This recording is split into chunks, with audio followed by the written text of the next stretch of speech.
Okay, good morning students.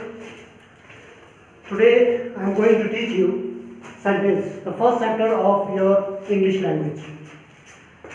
आप लोगों को तो पता है, हम लोग मनुष्य ऐसे हैं कि कहीं भी कुछ देखें या कुछ सुने तो उनको समेटने की कोशिश करते हैं।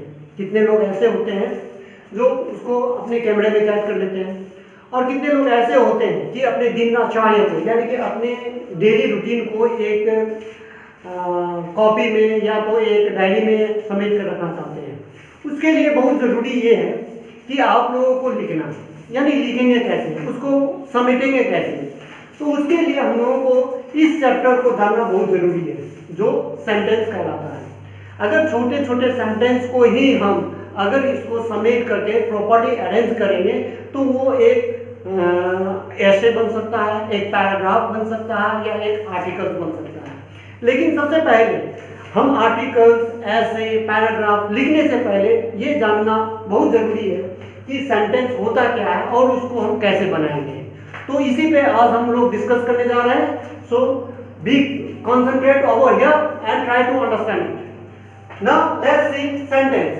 सेंटेंस में इस चैप्टर में हम लोग बेसिकली जो है बेसिक जो पहले प्रीवियस क्लासेस में भी हम लोग कर चुके हैं, उसमें जो है पॉइंट्स क्या क्या डिस्कस करना है कि सेंटेंस होता क्या है। पहला जो यहाँ पे दिए गए हैं डेफिनेशन ऑफ सेंटेंस कह सकते हैं, या सेंटेंस होता क्या है। और दूसरा कि हम ये सेंटेंस किस तरह से बनाएंगे। तीसरा यूजेस ऑफ कैपिटल लेटर और यूजेस ऑफ फुल स्टॉप। ये 4 पॉइंट जो है हम इस वीडियो में आपके साथ जानने की कोशिश करेंगे कि ये होता क्या है और कैसे होता है। तो चलिए पहले हम अपना एक पॉइंट नंबर 1 डिस्कस करते हैं कि ये सेंटेंस होता क्या है। तो हम देखिए कि यहाँ एग्जांपल के तौर पर देखते हैं, एक एग्जांपल लेते हैं। जैसे कि यहाँ पे हम एग्जांपल दिए गए हैं 2 साइड में, एक एग्जांपल ये है और एक दूसरा एग्जांपल यहाँ पे दिया गया है। आप इस पे ध्यान दीजिएगा। अगर हम कहेंगे कि good is a she girl, देखिए यहाँ पे एक सेंटेंस है, good is a she girl, और दूसरा सेंटेंस है यहां पे दिया गया है she is a good girl, she is a good girl.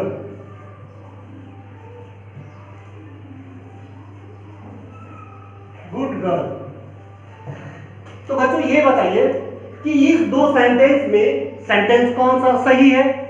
तो आप लोग को पता है क्योंकि प्रीवियस क्लासेस में आप लोग कर चुके हैं और इस के बारे में आप लोगों को बहुत सारे आइडियाज हैं। तो देखिए बच्चों यहाँ पे हम इसको यानी पहला जो सेंटेंस लिखा गया है good is a she girl, ये सेंटेंस नहीं है। वेरियस दूसरा सेंटेंस हम जो लिए हैं she is a good girl, ये जो है हम सेंटेंस कहेंगे। अब किस आधार में इसको सेंटेंस हम कहेंगे उस पे जानने की कोशिश करते हैं। जैसे कि देखिए हमारे बहुत सारे इंग्लिश लैंग्वेज में बहुत सारे ओपिनियन दिए गए हैं, बहुत सारे ऐसे वाद विवाद हुए हैं कि डेफिनेशन एक्चुअली किसे कहते हैं, किसे हम सेंटेंस कहते हैं। तो ध्यान दीजिए कि अगर डेफिनेशन है तो बहुत सारे लोग ये कहते हैं कि डेफिनेशन एक ग्रुप ऑफ वर्ड्स, एक ग्रुप ऑफ वर्ड्स को जो है डेफिनेशन कहते हैं, सेंटेंस कहते हैं, यानी ग्रुप ऑफ वर्ड्स को जो है सेंटेंस कहते हैं। तो अगर ये ग्रुप ऑफ वर्ड्स को सेंटेंस कहते हैं तो ये भी सेंटेंस है कि नहीं बच्चों, ये भी सेंटेंस होना चाहिए। लेकिन मैं यहां ये कह रहा हूं कि ये सेंटेंस नहीं है। क्यों नहीं है? क्योंकि ग्रुप ऑफ वर्ड्स यानी ग्रुप ऑफ वर्ड्स को ही सेंटेंस नहीं कहते हैं। उस ग्रुप यानी शब्दों के समूह को हम सेंटेंस कहते हैं, ये बहुत लोग का ओपिनियन है। लेकिन उसी ग्रुप ऑफ यानी उसी शब्दों के समूह को हम सेंटेंस कहेंगे जिस शब्दों के समूह से हमें कुछ ज्ञान प्राप्त हो या कुछ समझने की क्या कहेंगे उसको कि कुछ समझने की या कुछ हमें एक सेंस जो कंप्लीट हो वो हमको समझाए कि वो सेंटेंस एक्चुअली कहना क्या चाहता है। तो यहाँ देखिए ये डेफिनेशन के आधार पर ये सही है, लेकिन मेरे व्यूज से ये है कि ये डेफिनेशन भी गलत है और ये सेंटेंस भी गलत है। तो सही क्या है? तो देखिए बच्चों, सही आपका डेफिनेशन क्या होगा? सही डेफिनेशन है ये, a group of words which gives us complete sense. Complete sense. तो अब ये देखिए, उस शब्दों के समूह को हम सेंटेंस कहेंगे जो हमें कंप्लीट सेंस देता हो। जो इस डेफिनेशन के आधार पर देखें तो हमारे नंबर 2 के जो एग्जाम्पल दिए गए हैं वो एकदम सही बैठता है और हम इस पे गौर करेंगे। तो ये जो है पहला, ये जो है ये गलत है और ये definition a group of words भी गलत है। अब सही डेफिनेशन क्या है? सही डेफिनेशन आपका ये है कि a group of words which give us a complete sense, जो हमें कंप्लीट सेंस देते हैं शब्दों के समूह, उसे हम क्या कहेंगे? सेंटेंस कहेंगे। बच्चों आशा करता हूं कि आप इसे समझ गए होंगे।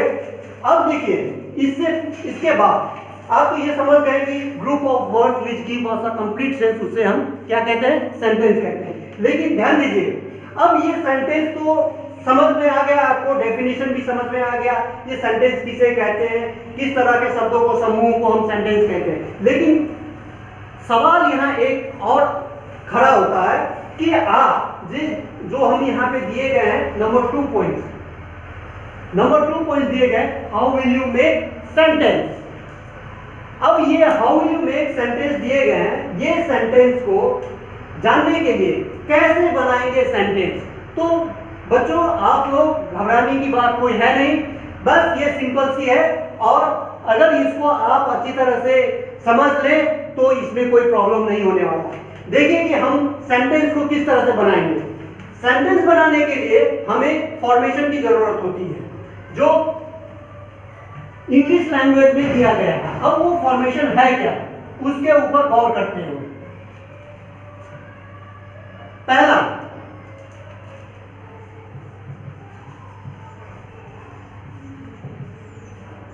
फॉर्मेशन देखिए, फॉर्मेशन क्या है?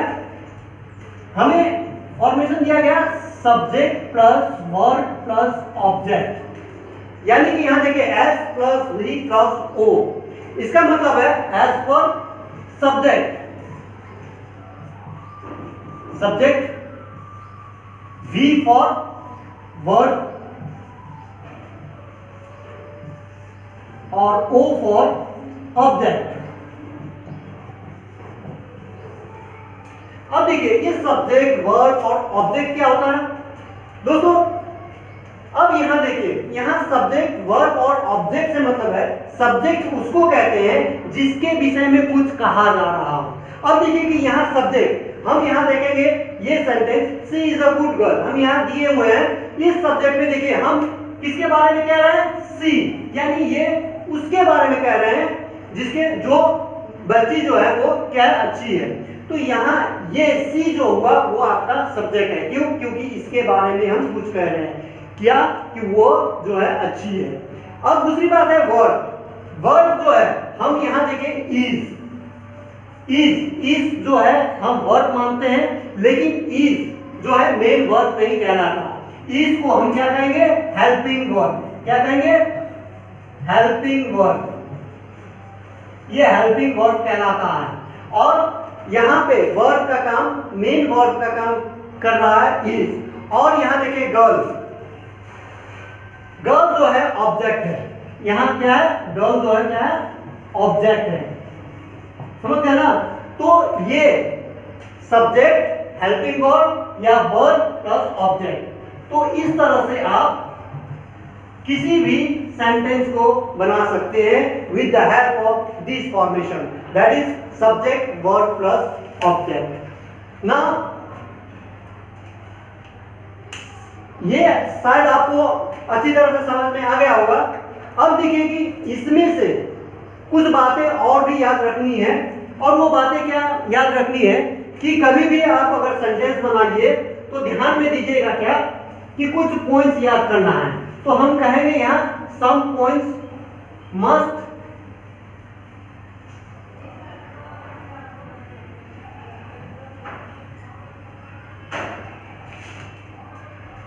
some points you must remember while making sentences. Sentence बनाने से पहले आपको कुछ बातें ध्यान में रखनी होगी। एक सबसे पहला चीज क्या है कि सेंटेंस बनाते समय first words of the first letter should be what? Capital letter.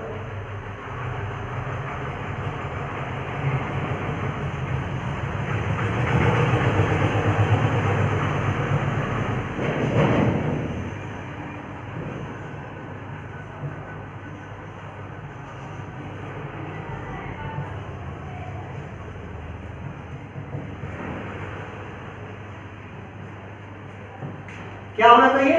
पहला, यानी अगर कोई सेंटेंस बनाना है उसका पहला शब्द का पहला लेटर जो है हमेशा कैपिटल लेटर हो। जो हम यहाँ पे आपको पॉइंट दिए गए हैं uses of capital letter. Number 2, at the end of the sentence, यानी सेंटेंस जब आपका कंप्लीट हो जाए तो फुल स्टॉप देना मत भूलिएगा। अगर ये पॉइंट्स अगर नहीं आप देते हैं या नहीं फॉलो करते हैं तो वो सेंटेंस नहीं बनता। तो eight the and you must use full stop.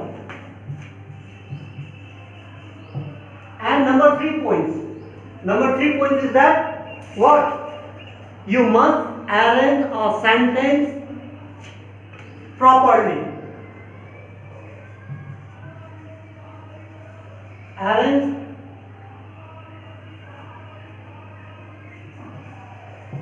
the sentence properly. I need to say that you must arrange it on the basis of this formation that I already taught you. The formation is subject plus verb plus object. Okay, today we will discuss this much, and again I will appear before you with the next video, and we will talk on the kinds or parts of sentences. Thank you.